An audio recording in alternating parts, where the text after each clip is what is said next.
नमस्कार दर्शक बंधु रिंकू मोटिवेशनल लाइव चैनल रे आपण मानकु स्वागत। दर्शक बंधु 20 एप्रिल सोमवार दिन पढ़िबा पाई जाउअछि अक्षय तृतीया। दर्शक बंधु अक्षय तृतीया दिन नहीं आसंतु एही पांचटी जिनिस मध्यरु कौनसी भी गोटिए जिनिस माता लक्ष्मी कृपारु आपणक घरे हेब नाही धनर अभाव। दर्शक बंधु सही जिनिस गुड़िक विषय जानिबा पूर्वरु चलंतु सर्वप्रथमे जानिनेबा अक्षय तृतीयार महत्व विषय रे। एहा छड़ा अक्षय तृतीया दिन आपण केउ काम कले माँ लक्ष्मींकर कृपा एवं आशीर्वाद प्राप्त करि पारिबे सही विषय रे मध्य जानिबा। दर्शक बंधु ए वर्ष अक्षय तृतीया 20 एप्रिल सोमवार दिन पड़ुअछि। जे आपण माने कौन जानती प्रत्येक मासर शुक्ल पक्षरे तृतीया तिथि पड़ी थाए। मात्र बैशाख मासर तृतीया तिथि अत्यंत गुरुत्वपूर्ण अटे। बैशाख मासर तृतीया तिथि को आमे अक्षय तृतीया बोली कहि थाउ। बैशाख मासरे पुण्य प्राप्ति करिबार विशेष महत्व रहिछि। कुहा जाए जे अक्षय तृतीया दिन आपण जेउ भी काम करंती ताहा अक्षय होई रुहे अर्थात ताहा क्षय हुए नाही किंबा सरिबो नाही ताहा बढ़ी बढ़ी चलिबो। दर्शक बंधु एबे चलंतु अक्षय तृतीया विषय रे किछि गुरुत्वपूर्ण तथ्य विषय रे जानि नेबा एवं तापरे केउ केउ पांचटी जिनिस अक्षय तृतीया दिन घर को किणिकी आनिले वर्ष सारा आपणक उपरे माँ लक्ष्मींकर कृपा एवं आशीर्वाद वर्षा हेब। दर्शक बंधु आपण जदि अक्षय तृतीया दिन धर्म अर्जन करने चाहूछंती माँ लक्ष्मी एवं विष्णु भगवानंकर आशीर्वाद प्राप्त करने चाहूछंती तेबे भिडियोटी को स्किप न करी शेष पर्यंत निहाती देखंतु एवं मो चैनल टी रे नुआ थिले चैनल टी को सब्सक्राइब करी कमेंट बॉक्स रे श्रद्धा और भक्तिर सह जय माँ लक्ष्मी अवश्य लिखि दियंतु। दर्शक बंधु अक्षय तृतीया दिन आपण माने धर्म अर्थ काम मोक्ष एही चारोटी जिनिस एक दिन रे प्राप्त करि पारिबे। एही दिनर एक विशेष महत्व हेउछि जदि एही दिन आपण मात्र गोटिए ग्लास पानी काहारी को दान करिबे तेबे भगवान आपणकर अनेक पाप को नाश करिबे। आपण सर्वदा धर्म पथरे चलिबाकू चेष्टा करंतु एवं धर्म कार्य मन बलाइले माँ लक्ष्मी आपणक घरे वास करिबे एवं जेउ मनुष्य पाप कार्य लिप्त रुहे ता घरे अलक्ष्मीर वास हुए।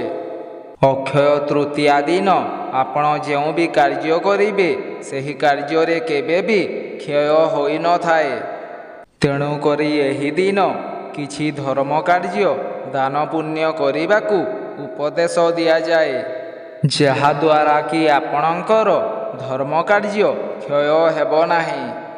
आपण दिन को दिन उन्नति करिबे आपणकर आर्थिक स्थिति मध्य मजबूत हेब। जेउ भी मनुष्य धर्म कार्य करे ता उपरे सर्वदा माँ लक्ष्मींकर एवं भगवान विष्णुंकर आशीर्वाद ता उपरे सदा सर्वदा रुहे। एही दिन आपण निजर सक्षम मुताबक गरीब लोक मानंकु अन्न वस्त्र खाद्य दान करि पारिबे जहा द्वारा कि आपण धर्म अर्जन करि पारिबे। एही दिन राम नाम जप कले आपणकर समस्त पाप क्षय होइथाए बोली विश्वास रहिछि। दर्शक बंधु अक्षय तृतीया दिन सुना रूपा किणिबार विशेष महत्व रहिछि। तेणु जदि आपण सक्षम अछंती तेबे एही दिन सुना किंबा रूपार अलंकार किणिकी घर को आनी पारिबे। नचेत जदि आपण କିଣିବାକୁ ସକ୍ଷମ ନାହାନ୍ତି, ତେବେ ଏହି କିଛିଟା ଶସ୍ତା ଜିନିଷ କିଣିକି ଘରକୁ ଆଣନ୍ତୁ, ଯାହାଦ୍ୱାରା ମା ଲକ୍ଷ୍ମୀଙ୍କ କୃପା ବର୍ଷ ସାରା ଆପଣଙ୍କ ଉପରେ ବର୍ଷା ହେବ। ଦର୍ଶକ ବନ୍ଧୁ, ପ୍ରଥମ ଜିନିଷଟି ହେଉଛି କଉଡ଼ି। ଆପଣ ଅକ୍ଷୟ ତୃତୀୟା ଦିନ 11ଟି କଉଡ଼ି କିଣିକି ଆଣନ୍ତୁ। କଉଡ଼ି ମାତା ଲକ୍ଷ୍ମୀଙ୍କର ସ୍ୱରୂପ ଅଟେ। ମା ଲକ୍ଷ୍ମୀଙ୍କ ପୂଜାରେ ଆମେ କଉଡ଼ିର ବ୍ୟବହାର କଲେ ସେ ପୂଜାରେ ମା ଶୀଘ୍ର ସନ୍ତୁଷ୍ଟ ହୋଇଥାନ୍ତି। ତେଣୁକରି ଯଦି ଆପଣ ଏହି ଦିନ ସୁନା ରୂପା ନ କିଣି କଉଡ଼ି କିଣିବେ, ତେବେ ମା ଲକ୍ଷ୍ମୀଙ୍କର କୃପା ପ୍ରାପ୍ତ କରିବେ। ଏହି କଉଡ଼ିକୁ ମା ଲକ୍ଷ୍ମୀଙ୍କ ପାଖରେ ରଖି ଏହି ଦିନ ପୂଜା କରି ଏକ ଲାଲ କପଡ଼ାରେ ବାନ୍ଧି ନିଜ ଘରର ଧନ ରଖୁଥିବା ସ୍ଥାନରେ କିମ୍ବା ଆଲମିରାରେ ରଖିଦିଅନ୍ତୁ। ଏମିତି କଲେ ଆପଣଙ୍କ ଘରେ କଦାପି ବି ଧନର ଅଭାବ ହେବ ନାହିଁ। ଦ୍ୱିତୀୟ ଜିନିଷଟି ହେଉଛି ଶଙ୍ଖ। ମା ଲକ୍ଷ୍ମୀଙ୍କୁ ଶଙ୍ଖ ଅତ୍ୟନ୍ତ ପ୍ରିୟ ହୋଇଥାଏ। ଶଙ୍ଖ ମା ଲକ୍ଷ୍ମୀଙ୍କ ସହ ସମୁଦ୍ର ମନ୍ଥନ ସମୟରେ ପ୍ରକଟ ହୋଇଥିଲା। ଏଥିପାଇଁ ମା ଲକ୍ଷ୍ମୀଙ୍କର ପ୍ରତୀକ ବୋଲି କୁହାଯାଏ। ଯଦି ଆପଣଙ୍କ ପୂଜା ଘରେ ଶଙ୍ଖ ରଖୁଛନ୍ତି, ତେବେ ମା ଲକ୍ଷ୍ମୀ ଆପଣଙ୍କ ଗୃହରେ ସ୍ଥାୟୀ ଭାବରେ ନିବାସ କରିବେ। ତୃତୀୟ ଜିନିଷଟି ହେଉଛି ସୁନା। ଅକ୍ଷୟ ତୃତୀୟା ଦିନ ସୁନା କିଣିବାକୁ ଅତ୍ୟନ୍ତ ଶୁଭ ମାନାଯାଏ। ଆପଣ ଯଦି ସୁନା ଜିନିଷ କିଣିବାକୁ ସକ୍ଷମ ଅଛନ୍ତି, ତେବେ ଏହି ଅକ୍ଷୟ ତୃତୀୟା ଦିନ ସୁନା ରୂପାର ଅଳଙ୍କାର କିମ୍ବା ସୁନାର କଏନ୍ ଘରକୁ କିଣିକି ଆଣନ୍ତୁ। ଏମିତି କଲେ ଆପଣଙ୍କ ଗୃହରେ ସୁଖ ସମୃଦ୍ଧି ବଢ଼ିବ। ଚତୁର୍ଥ ଜିନିଷଟି ହେଉଛି ମାଟିର କଳସ। ମାଟିର କଳସ ଅକ୍ଷୟ ତୃତୀୟା ଦିନ କିଣିବା ଅତ୍ୟନ୍ତ ଶୁଭ ବୋଲି ମାନାଯାଏ। ଏହି ଦିନ ଆପଣ ମାଟିର କଳସକୁ ଦାନ ମଧ୍ୟ କରିପାରିବେ। ଏହା ଛଡ଼ା ଯଦି ଏହି କଳସରେ ଫଳ ଭର୍ତ୍ତି କରି ଦାନ କରିପାରିବେ, ତେବେ ମା ଲକ୍ଷ୍ମୀଙ୍କର କୃପା ଆପଣଙ୍କ ଉପରେ ସଦାସର୍ବଦା ରହିବ।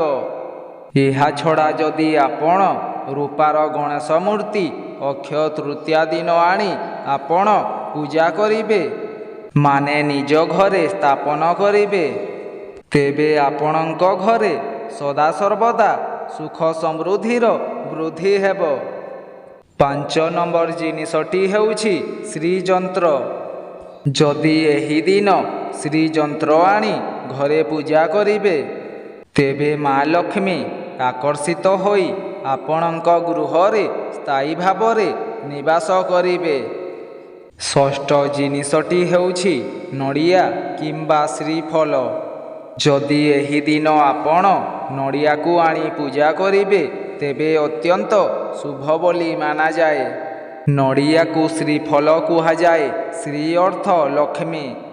ନଡ଼ିଆକୁ ଆଣି ପୂଜା କଲେ ଆପଣଙ୍କ ଉପରେ ମା ଲକ୍ଷ୍ମୀଙ୍କର ଆଶୀର୍ବାଦ ପ୍ରାପ୍ତ ହୁଏ ବୋଲି ବିଶ୍ୱାସ ରହିଛି। ସପ୍ତମ ଜିନିଷଟି ହେଉଛି ପଦ୍ମମଞ୍ଜି। ଯଦି ଅକ୍ଷୟ ତୃତୀୟା ଦିନ ଆପଣ ପଦ୍ମମଞ୍ଜିର ମାଳ ତିଆରି କରି ମା ଲକ୍ଷ୍ମୀଙ୍କୁ ଅର୍ପଣ କରିବେ, ତେବେ ଆପଣଙ୍କ ଘରୁ ସବୁଦିନ ପାଇଁ ଦରିଦ୍ରତା ଦୂରେଇଯିବ। ଆପଣଙ୍କ ଗୃହରେ କଦାପି ବି ଟଙ୍କା ପଇସାର ଅଭାବ ରହିବ ନାହିଁ ଏବଂ ଧନ ଆଗମନର ମାର୍ଗ ମଧ୍ୟ ଫିଟିଯିବ। ଅଷ୍ଟମ ଜିନିଷଟି ହେଉଛି ମା ଲକ୍ଷ୍ମୀଙ୍କର ଚରଣ ପାଦୁକା। ଅକ୍ଷୟ ତୃତୀୟା ଦିନ ମା ଲକ୍ଷ୍ମୀଙ୍କର ଚରଣ ପାଦୁକା ଆଣି ଠାକୁର ଘରେ ସ୍ଥାପନ କରି ପୂଜା କରନ୍ତୁ।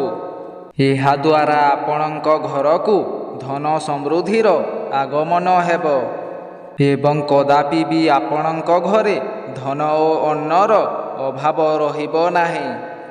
ଦର୍ଶକ ବନ୍ଧୁ, ଯଦି ଆପଣ ଉପରଲିଖିତ ଜିନିଷକୁ କିଣିବାକୁ ସକ୍ଷମ ନାହାନ୍ତି, ତେବେ ସବୁଠାରୁ ଶସ୍ତା ଜିନିଷ, ଯାହାକି 5 ଟଙ୍କାରେ ମଧ୍ୟ ଆପଣଙ୍କୁ ମିଳିଯିବ, ତାହାକୁ ଅକ୍ଷୟ ତୃତୀୟା ଦିନ ନିଶ୍ଚୟ ଘରକୁ କିଣିକି ଆଣନ୍ତୁ। ତାହା ହେଉଛି ଧାନ। କାରଣ ଧାନ କିଣିବାକୁ ସୁନା କିଣିବା ସହ ଶୁଭ ମାନାଯାଏ।